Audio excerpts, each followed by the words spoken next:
pertama kita mulai dulu dari eh, artis lawas kita, Pak Juni Kosihaan. Terima kasih Pak Ketua. Udah lawas banget ya kelihatan. Udah nggak payu. Nggak ada Mbak Nurul sih ya. Jadi gua selamat siang teman-teman dari YouTube, Meta, TikTok. Terima kasih sudah mau hadir memenuhi undangan kami untuk sama-sama kita memperkaya eh, Hasanah untuk kita bicara masalah undang-undang penyiaran. Kemarin sudah bicara dengan teman-teman yang lain, ada konten kreator kami undang di sini juga. Tujuannya supaya memang undang-undang ini supaya baik. Kita tahu ini namanya juga revisi dari 2002 sampai hari ini teknologinya sudah berubah. Bahkan kalau boleh bicara hari ini mungkin dengan tahun depan juga pasti akan ada sebuah perubahan yang dahsyat lah karena AI dan Internet of Things pasti dan itu udah pasti dan tidak mungkin lagi mundur. Saya tadi eh, mendengar memang kalau dilihat manfaatnya memang banyak karena eranya sudah. Tapi boleh nggak cerita YouTube misalnya atau teman-teman Meta dan TikTok sebenarnya berapa sih yang dihasilkan di Indonesia ini? Pendapatan yang teman-teman hasilkan di Indonesia ini berapa sih gitu? Kami pengen tahu karena keinginan ini supaya melihat juga bagaimana kontribusi orang Indonesia juga terhadap platform, bukan hanya platform terhadap perekonomian Indonesia. Jadi kita apple to apple ya, fair ya. Jadi YouTube tadi mengatakan 7,4 triliun perputaran. Oke, 7,4 itu apakah itu yang semua dibayarkan terhadap konten kreator atau yang lain? Begitu ya. Jadi penghasilannya seperti apa? Nah, kemudian kalau dibandingkan dengan iklan yang didapatkan, bagaimana? Dan kalau saya bilang perbandingannya kan cukup ketat hari ini. Saya nggak tahu angkanya ya. Tapi kan harus tayang sekian lama, ditonton sekian banyak, baru mendapatkan pendapatannya gitu. Tapi bagaimana dengan yang kurang sedikit? Kurang sedikit itu kan banyak juga yang tetap didapatkan. Yang kedua misalnya pendapatan iklan. Kalau misalnya iklannya dapat nih, ada tayangannya selama 30 menit, ada katakanlah ada 65 iklan gitu. Proporsionalnya seperti apa sih? Berapa yang didapatkan oleh YouTube, berapa yang didapatkan oleh konten kreator kita. Lagi-lagi saya hanya bukan pengen tahu pendapatan orang, tapi biar kita terbuka di sini sama-sama mengukur lah. Artinya Indonesia dapat banyak kok dari sosial media itu pasti. Tapi teman-teman juga paham, Indonesia ini pasar paling besar. Ini bukan kita bicara saling mengukur, tapi saling menghargai posisi masing-masing. Bahwa YouTube atau TikTok atau Meta juga melihat ini market yang juga harus dijaga baik ke depannya. Kalau ini rusak, semuanya akan rusak. Dan apalagi walaupun ini adalah platform bukan platform asli Indonesia, tapi yang hadir di sini kan warga negara Indonesia yang punya PR juga, punya anak juga, punya generasi muda juga yang kita sama-sama mau jaga. Kalau saya sebenarnya memang sudah melihat bahwa tanpa adanya pengawasan ataupun ya nggak bisa diawasin mungkin pakai CCTV tadi di TikTok teman-teman TikTok juga bilang jangan disamakan gitu ya. Oke, tapi bagaimana? Tapi harus kedua belah pihak. Kalau teman-teman juga tidak seperti melakukan, saya barusan sengaja nih saya scrolling sosialisasi anti judol misalnya gitu kan, nggak ada tuh dari platform. Sorry ya, maaf ya. Teman-teman sudah melakukan tapi kurang banyak, kan begitu. Sementara kalau kita lihat misalnya dampaknya ini udah terlalu besar.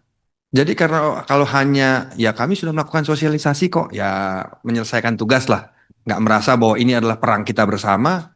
Jadi nanti nggak kita kayak berada di meja yang berbeda. Anda mewakili platform dan bukan orang Indonesia. Sementara kita di sini sama-sama memikirkan bagaimana kita mau menyelamatkan generasi muda dengan apa yang harus kita lakukan terhadap konten-konten yang sudah ada. Itu yang pertama. Yang kedua, jadi masalah ekonomi. Saya terus terang ini korbannya iklan Instagram. Oh, saya bicara apa adanya karena saya ditipu. Makanya saya mau nanya di sini. Karena pemasangan iklan itu nggak ada screeningnya. Yang tukang tipu juga boleh ngiklan. Jadi mana tanggung jawabnya? saya beli suatu barang ternyata bukan penjual asli. Jadi kami yang harus melakukan seleksi. Nah, kalau teman-teman mengatakan bahwa kami jangan diatur sama, oh, buktinya tidak mau diatur sama, ya kita nih ya. Tapi teman-teman nggak melakukan PR-nya gitu. Makanya kami merasa bahwa nggak fair. Ayo dong, kalau mau lakukan juga yang lebih apa namanya, lebih ketat pengaturannya. Jangan sampai ada orang iklannya iklannya sah loh itu, ad ditaruh. Ya saya percaya dong, saya beli ternyata penipu kan gitu ya kan. Kalau di marketplace nggak pernah tuh, paling salah barang ya sejelek-jelek. Karena apa? Karena marketplace melakukan pengawasan terhadap itu, melakukan kurasi terhadap itu. Makanya kami belanja. Kalau memang nggak boleh ya jangan boleh iklan kalau misalnya gitu. Ya jadi fair. Kalau Bapak nggak mau tanggung jawab, jangan boleh ada iklan jual beli di situ. Nah ini bagian dari pengawasan kami supaya ini adalah perlindungan konsumen juga. Kami nggak bisa menyentuh ke arah sana karena teman-teman ini termasuk dari tempat-tempat yang tidak bisa kami atur hari ini gitu dan belum bisa diatur juga. Jadi harapan kami teman-teman bisa ya lebih menunjukkan lah, tidak mau diatur seketat televisi, tapi teman-teman menikmati. P3SPS mengatakan tidak boleh ada rokok, tidak boleh alat kontrasepsi, tidak boleh minuman beralkohol. Di tempat Bapak Ibu bisa semuanya. Sementara hari ini apa prostitusi? Saya nggak tahu Pak Kamtah. Mohon maaf, saya nggak bisa membaca itu. Nggak lewat, Yang paham. nggak lewat di page saya. Mohon maaf Pak Kamtah. Tapi artinya gini, saya tidak mau. Kemarin Pak Kamtah sudah bilang di depan teman-teman bahwa ada saatnya bisnis ini akan supply and demand. Survival of the fittest. Tapi dengan aturan yang sama kalau menurut kami begitu. Hari ini televisi yang ikut membesarkan saya juga dari sekian puluh tahun yang lalu, Pak Oleh. Ya, tapi bukan gara-gara itu. Sudah ada PHK. Pulsa beli sendiri, jalan, dan masalah. Artinya ada PHK di depan mata kami. Udah 4.000 kami sampaikan, ada 4.000 sudah PHK batch pertama. Orang bilang ya itu resiko bisnis ya, nggak bisa begitu juga karena aturannya beda. Kalau mereka boleh pasang rokok mungkin belum tentu dipasang di tempat Anda juga. Mereka lebih senang juga dipasang di tempat di TV-TV itu. Ini juga kita duduklah sama-sama. Saya setuju kita harus duduk dan teman-teman kalau bisa ada pasal-pasal juga yang disampaikan. Yang mana? Soalnya kalau dikesannya jangan diatur sama lah. Nature bisnisnya, naturnya beda. Oke, kalau begitu. Tapi yang mana dan bagaimana? Supaya kita fair di sini sampaikan. Karena saya juga perlu jawaban terhadap dari apa yang kegalauan kami tadi. Bagaimana tuh dengan perbedaan yang sudah selama ini Anda nikmatin? Boleh masang iklan rokok dan lain-lain, iklannya nggak dikurasi, di sementara tenaga kerja yang diserap dari sosial media ini mungkin jumlahnya tidak sebanyak televisi swasta. Nah, jadi mari kita duduk sama. Terus yang terakhir, ini tadi sempat disampaikan soal eh, peran Komdigi dalam keamanan konten TikTok.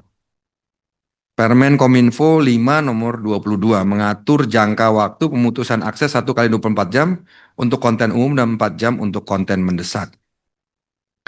Komdigi memiliki akses terhadap portal moderasi konten di internal TikTok sehingga permintaan takedown bisa dilakukan secara cepat. Ini yang minta siapa? Komdigi. Komdigi dari mana? Kan gitu kan? Apakah Komdigi dari pemerintah atau Komdigi dari aduan? Kan gitu. Kalau aduan kan bisa langsung. Ini dari mana? Jadi kita juga perlu tahu aturan yang dikeluarkan oleh Komdigi, apalagi portal Saman. TikTok partisipasi aktif dalam proses take down request. Wah, ada request dari Komdigi kan begitu. Yang melakukan kurasi terhadap take down request ini siapa juga? Dan kalau bisa diceritakan di sini contoh kasus yang pernah dilakukan permintaan dari Komdigi. Sehingga kami juga bisa tahu apakah ini ada kaitannya benar-benar dalam moderasi konten atau yang lain. Kira-kira itu. Terima kasih Ketua.